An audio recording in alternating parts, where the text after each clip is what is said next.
The Village Church has a long, rich history of utilizing home groups as a place where we build deep community with one another. And for many years, they were our primary tool for discipleship. And they still are a primary tool for discipleship. They are vital to the health and the life of our community of faith. In recent years, we've added classes to our discipleship environments. And so sometimes there can be some confusion around, why do you need both of these things? Aren't home groups where real discipleship is taking place?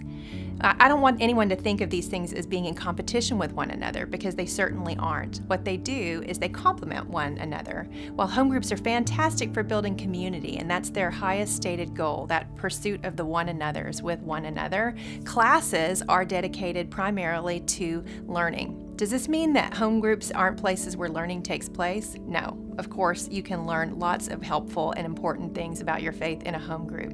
But in a teaching environment, in a dedicated learning environment such as a class, you have an opportunity to leverage the gifts of someone who has a teaching gift that is perhaps bigger than a living room, someone who has a teaching gift to look into the scriptures and open them up in a way that a home group leader might feel is a little bit more of a challenge than they signed on for.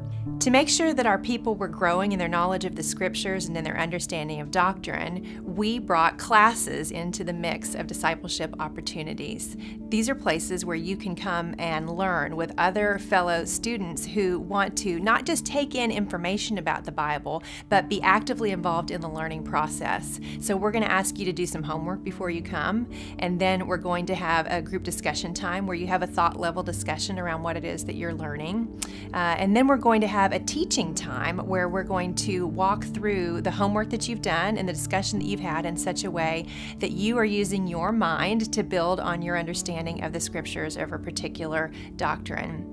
We are committed to making these classes places where we remove barriers of entry for you. So one of the things that classes are capable of that can sometimes be difficult in a home group is we're capable of removing some barriers to entry for those who have childcare needs or for those who have a particular scheduling need. We're able to utilize resources at the church to make sure that what we're requiring of you is the learning piece without asking you to jump through a lot of other hoops to get there. We are committed to making sure that these classroom environments are touching not just your head, but your heart. We want classes to be a place where we have fully formed disciples. You can certainly find community and enjoy community in a classroom setting, but it won't be the same level of community that you would find in a home group. Home groups are the people who are going to walk through everything with you in your life. Classes are a place where you're primarily going to be learning, but also making some friends as well. You need both of these environments. You need places where you are learning the Word, and you need places where you are going deeper in your friendship. And because we have environments that have a specific dedication to each of these aspects, we can commend them to you as both being of value. So which should you choose? Well, that's on you. Where are you in your spiritual walk right now? Are you in a place where you have deep community with others? Maybe you could think about adding classes to what you're doing. Are you in a place where you have learned a great deal about the scriptures but still haven't connected to others in deep community? Maybe home groups are the best place for you to invest your time. And if possible, see if you can do both. See if you can't allocate what discretionary time you have to find a way to be present in both of these spaces to be a fully formed follower of Christ.